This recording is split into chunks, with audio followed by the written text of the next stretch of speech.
Bonjour, je suis Pierre-Michel Lauréus, enseignant de maths au secondaire. Aujourd'hui, je vais résoudre deux exercices. Un premier exercice comporte une dimension géométrique et le deuxième exercice est un exercice qu'on aime souvent utiliser dans certains jeux de société. Donc, le premier exercice qui comporte une dimension géométrique est le suivant. La longueur d'un rectangle est 5 cm de plus que le quadruple de sa largeur. Sachant que le périmètre du rectangle est égal à 110 cm, quelles sont les valeurs numériques de la longueur et de la largeur? Pour trouver la longueur et la largeur en valeurs numériques, on suggère toujours, pour commencer un exercice pareil, de faire un croquis. Étant donné qu'on me parle d'un rectangle, donc je vais faire le croquis d'un rectangle. Pourquoi je parle d'un croquis? Je dis un croquis parce que vous n'avez pas à prendre une règle et un rapporteur pour faire un rectangle avec un angle de 90 degrés. Ce n'est pas ça le but ici. Le but, c'est d'avoir une approche visuelle, parce que si vous avez une approche visuelle, vous allez pouvoir résoudre cet exercice avec beaucoup plus de facilité. On me dit que la longueur du rectangle est 5 cm de plus que le quadruple de sa largeur. Comme vous le voyez, on me donne beaucoup d'informations sur la longueur du rectangle, mais peu d'informations sur la largeur. Donc, ce qui veut dire la largeur qui représente le plus petit côté d'un rectangle. Donc, je vais appeler la largeur x et la longueur va être 5 cm de plus, qui est plus 5 que le quadruple. Le quadruple, c'est une multiplication par 4. Donc, le quadruple de la largeur, donc c'est 4x plus 5. Voici l'expression de la longueur. Alors, maintenant, si on regarde, donc, premièrement, définition des variables. Si je dois définir mes variables, donc, dans la définition des variables, ce que j'aurai ici, j'aurai la largeur qui est x, j'aurai la largeur qui est x, et la longueur qui va être égale à 4x plus 5.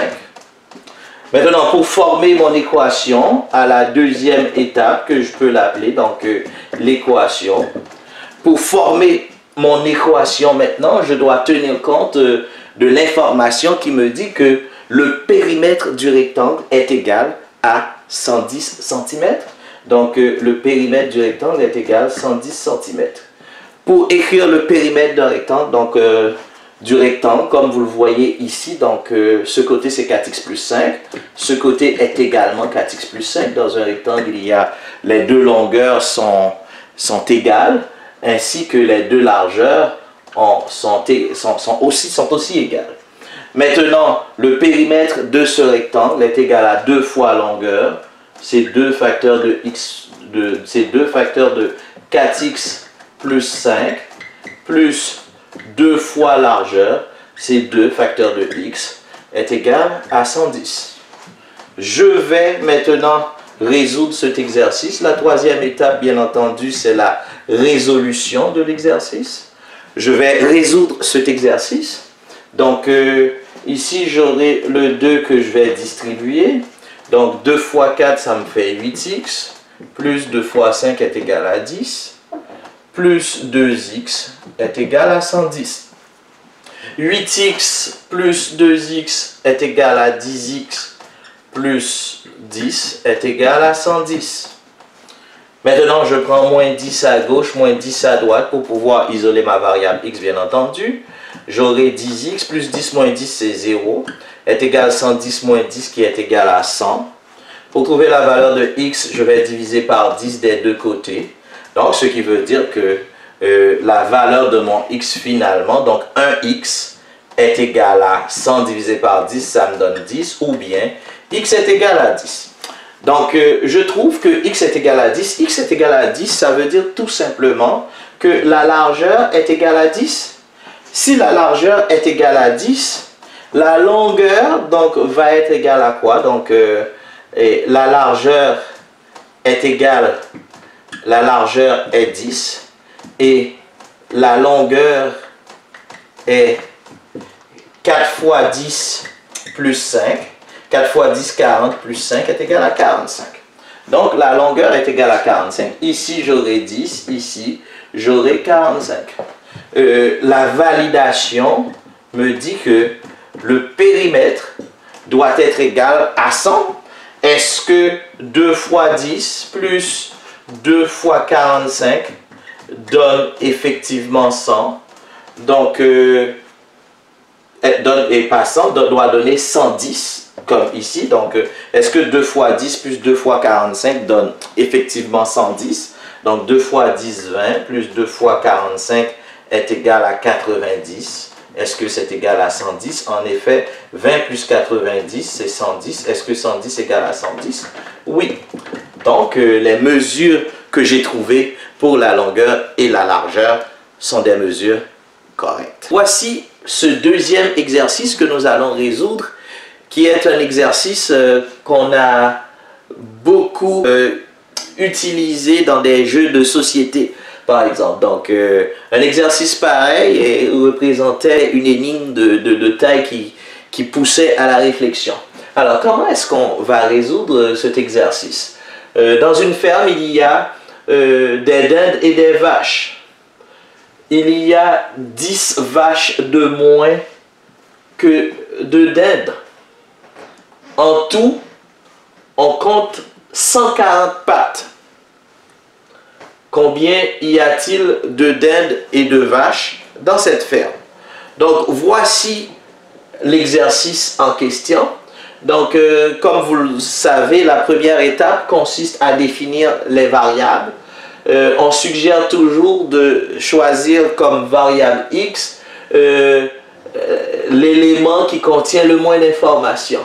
Donc, comme vous le voyez ici, on dit que dans la ferme, il y a 10 vaches de moins que de dindes. Donc, j'ai beaucoup d'informations sur le nombre de vaches. Il me manque des informations sur le nombre de dindes. Ce que je veux dire, c'est que j'ai beaucoup moins d'informations sur le nombre de dindes. Donc, je vais appeler le nombre de dindes. Je vais appeler le nombre de dindes x.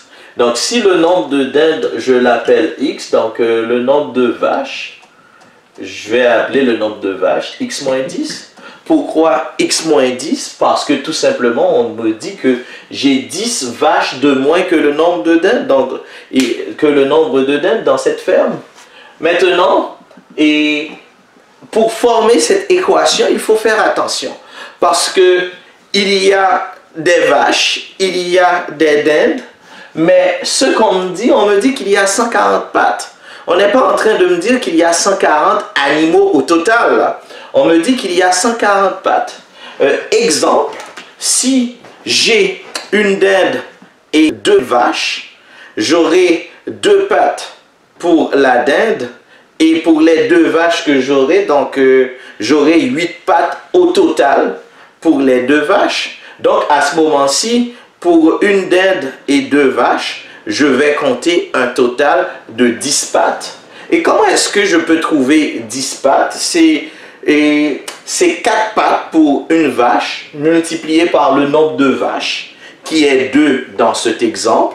Ensuite, 2 pattes pour une dinde multiplié par le nombre de dindes, qui est une dinde. Ensuite, je les additionne ensemble pour trouver le nombre de pattes. J'ai défini le nombre de dindes, j'ai défini le nombre de vaches. Maintenant, le nombre de pattes, je vais définir le nombre de pattes.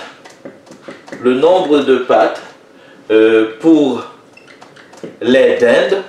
Le nombre de pattes pour les dindes, ça va être égal à ce moment-ci à 2x. Pourquoi? Parce que si j'ai une dinde, ça va me donner 2 pattes. 2 dindes, ça va me donner 2 fois 2, ça me fait 4 pattes. Si j'ai x dindes, ça va me donner 2x pattes. Et le nombre de pattes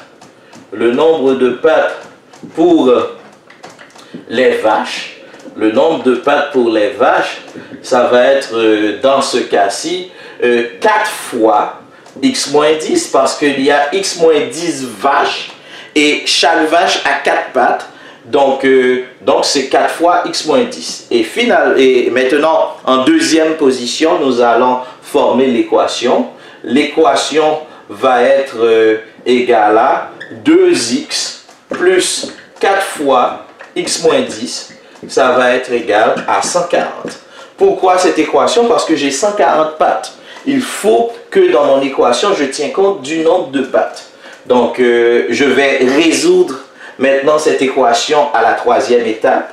Dans la résolution de cette équation à la troisième étape, je vais distribuer le 4 à l'intérieur de la parenthèse.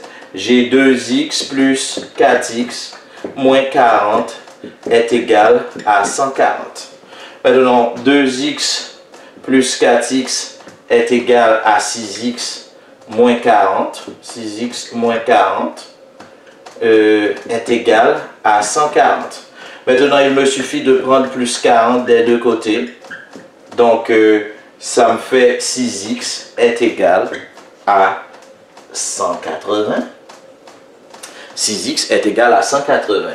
Pour trouver la valeur de x, étant donné qu'entre le 6 et le x, j'ai une multiplication, donc je vais diviser par 6 à gauche, je dois diviser par 6 à droite, donc ça me fait 1x, ou bien x est égal à 30.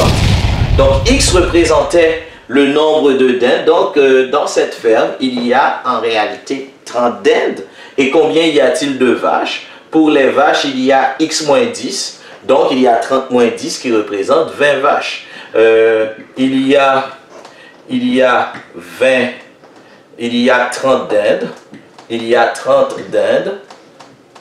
Ensuite, il y a aussi, donc, il y a 30 moins 10 est égal à 20 vaches. Il y a 20 vaches. Maintenant, pour le nombre de pattes, pour les vaches, donc, j'ai 2 fois 30. Pour les dindes, excusez-moi, j'ai 2 fois 30 est égal à 60. Donc, s'il y a 30 dindes, je vais observer 60 pattes pour les dindes. Et s'il y a 4 fois 20 vaches, 4 fois 20, parce que c'est 30 moins 10 est égal à 20, est égal à 80, je vais observer 80 pattes pour les vaches. Maintenant, dans la validation, est-ce que les 60 pattes pour les dindes plus les 80 pattes que j'observe pour les vaches, est-ce que ça me donne 140? Est-ce que 140 est égal à 140? La réponse, c'est oui. Donc, la réponse que j'ai trouvée pour la valeur de x est la bonne réponse. Merci pour avoir suivi cette capsule. N'oubliez pas de vous abonner à ma chaîne et d'activer les notifications aussi pour recevoir mes nouvelles vidéos dès que je les mets en ligne. Merci et à la prochaine.